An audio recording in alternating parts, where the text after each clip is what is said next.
I love cutting and pasting. You can cut paper or cardboard or bits of material or even cotton wool. You can use boxes and glittery things or leaves or ribbons or feathers or bits of lace. Just about anything, really. You can make a collage picture, or you can build all sorts of exciting creations. You can cut something and then paste it where you want it to be. Now, if you want to, you can use pencils and markers as well. There's no end to what you can do at the collage table. Oh, you never know what you might end up with. Coloured dough is fun to use. You can roll it out, smooth it over, flatten it, or cut it. Or you can stick things into it, like these wooden sticks. You can make it into a ball or into a long snake. You can cut it into shapes, and then you can roll it all together and start all over again. And you can make patterns by pressing things into the coloured dough. Sometimes it sticks and you have to peel it off. One of the best things about coloured dough is that you can make it at home. Ask a big person to help you, and then you can have fun with it, just like everyone here. Here are some people getting ready to do finger painting. Finger paint feels so smooth and squishy and oozy. It comes in lots of colours, and if you need more, you can drop another spoonful on the table. You can paint with your friends and make lots of whirls and stripes and patterns as you move the paint around and about.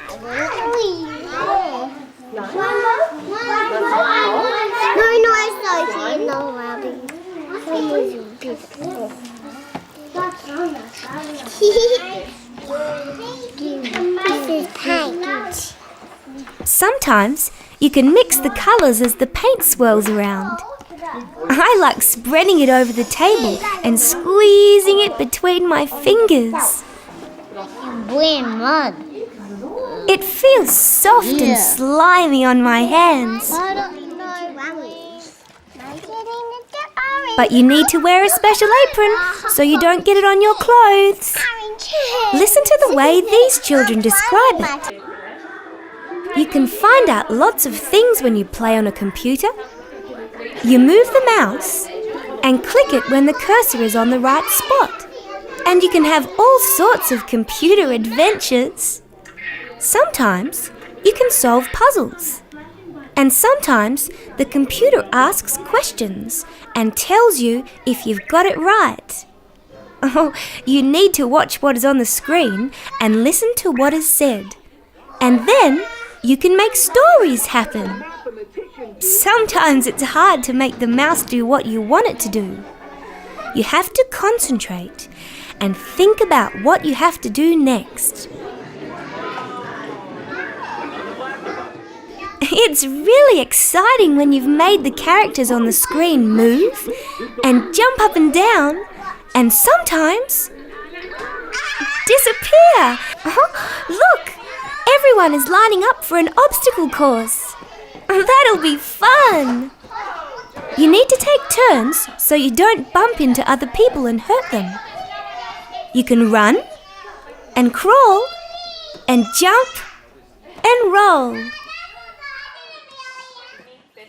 It's great to go over the humps and across a ball. And up the steps and flop into the box.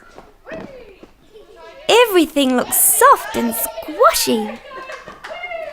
It must feel good to use your whole body to go over and under, and up and down, and through and around. You can even turn somersaults and roll along the floor.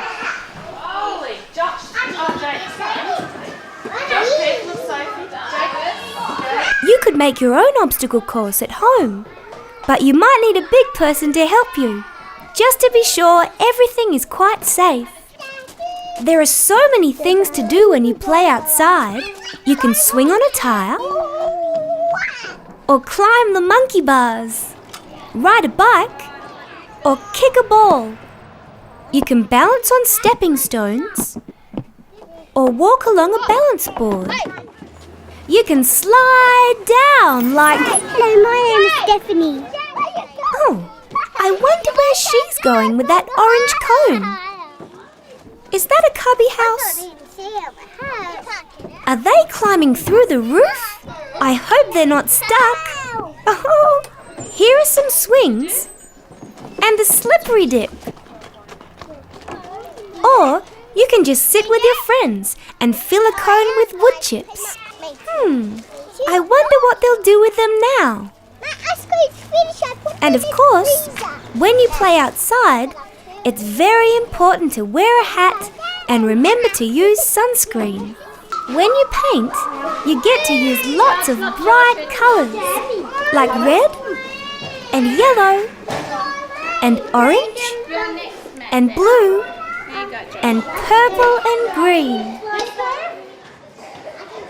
You put on a painting apron and you can paint up and down and round and round. You can paint different coloured stripes, or you can make spots with one colour and then paint over them with another colour. You can paint with a friend. Most people look as if they're really concentrating on putting the colours on the paper. Oh, you can even sing while you're painting. You can paint pictures of people. Everyone's painting is different. I like it when people tell about their painting. Building blocks are such fun to play with. You can build cars and trucks and trains and tractors and houses and ladders and towers. Oh, just about anything, really. When you put the building blocks together, you can try it out to see what you've got and how it works. After you've built something, you can play with it because the pieces fit together and it doesn't fall apart. You can keep on adding to it, bit by bit, and as you add pieces, you can see how it's developing. I really enjoyed watching everyone working with building blocks. They had so many clever ideas. What do you mean, Captain? Yes and no? Oh, I see, Captain. So Santa sent us a message in a bottle. Bottle, yeah. You read it in your boat. The message got wet. You forgot what it said. And now we don't know what Santa wanted. Oh, Captain, what are we to do? What are we to do? Okay, Captain, don't forget to tell me if you see elves. I'll be inside, okay? Bye, everyone. What do we have here? Now, on first look, these two look like Christmas trees. But Christmas trees don't move. Captain, are you sure that's what the message from Santa says? Hello, everyone. I'm Dorothy the Dinosaur. When the Wiggles are in the big red car, Sam does the driving, Jeff falls asleep, Murray plays guitar, and Anthony is always eating. But they all sing together. Toot toot chugga chugga big red car. Mary, his mother, and her husband Joseph had just arrived in Bethlehem, and they tried to get a room somewhere. But wherever they went, it was the same answer. All the rooms were full. Then a kind innkeeper said that although there was no room in his inn, they could stay in his stable. Exactly the same. Sometimes he is called Jesus, and sometimes Christ, and sometimes Jesus Christ. No, he wasn't. His father was a carpenter, and Jesus learnt to be a carpenter too. But he grew up to be a great teacher who believed in love and kindness. He thought there should be peace on earth, and he wanted people to care about each other. He thought that children were important and that people should look after them. He believed that people should share with each other and not be greedy, and he didn't like people to be angry with each other. He did Captain Feathersword, and although he was born over 2,000 years ago, we still celebrate his birthday, and we remember his message of love and peace. I do, Captain. Christmas trees were popular in Germany as far back as 700 AD. That's 1,300 years ago. And when German people moved to other countries in Europe and to America, they took their ideas with them, and now Christmas trees are an important part of Christmas all over the world. No, they didn't. At first they were decorated with candles and cakes tied with ribbon, but just over 100 years ago, special Christmas ornaments were made and people thought they looked so pretty that they began to make them or buy them to hang on their Christmas trees. And now we have shining balls and glittering tinsel and stars and bells and special Christmas tree lights. And sometimes they have a star on top, and sometimes a fairy, just like the Wiggles had on their tree. Some people have a tiny tree, and some have a big one, and in many cities there are huge Christmas trees out in the open where everyone can see them. Sometimes people leave presents under those big trees for people who need help and who otherwise might not get any presents at all. Of course you could.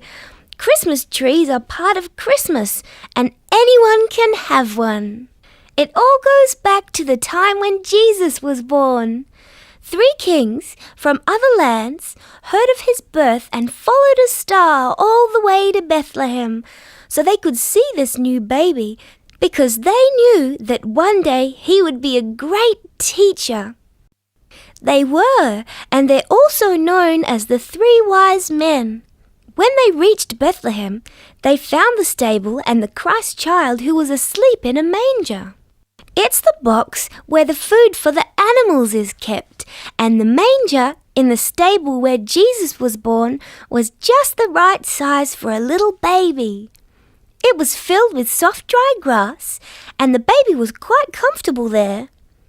The 3 kings, who had come such a long way to see Jesus, knelt before him and gave him their gifts: gold, frankincense, and myrrh.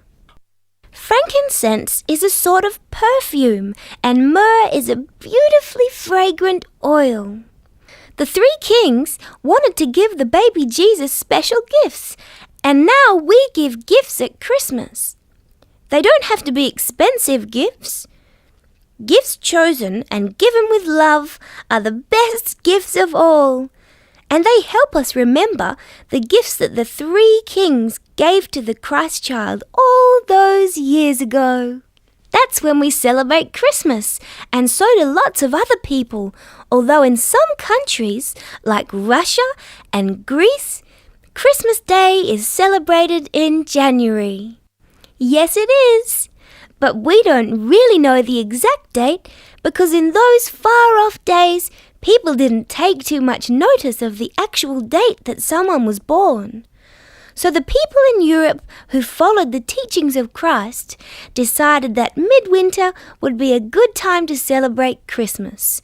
And we keep the same time, even though it's midsummer here.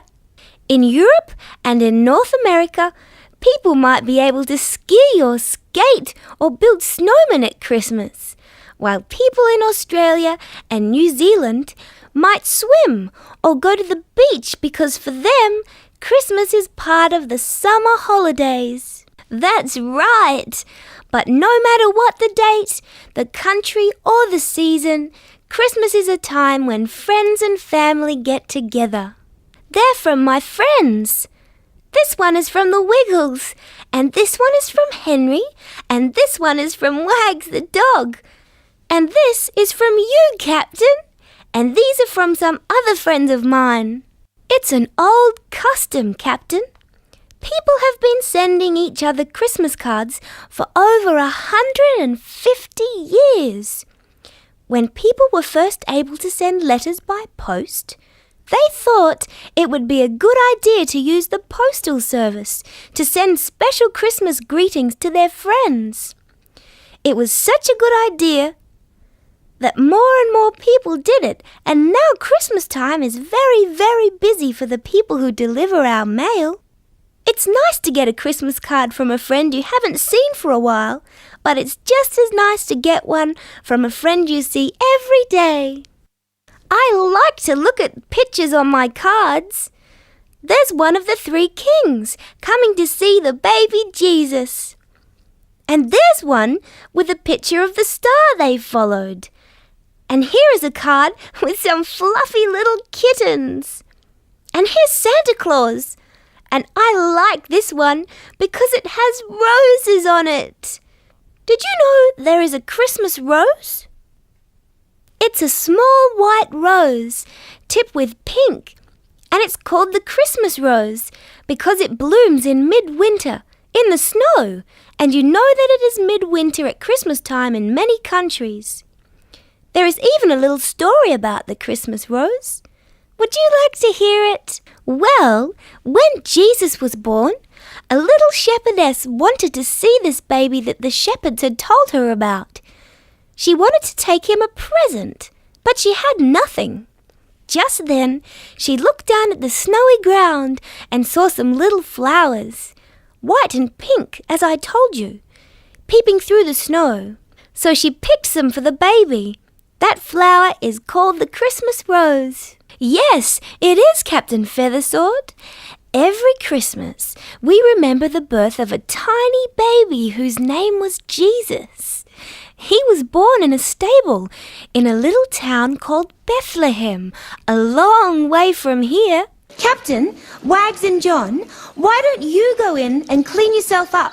While you do that, I'll think of a way where I can find another rose for your cake, John. Well, Captain, all clean now. I think we should all put this beautiful cake to work and have a dress-up party.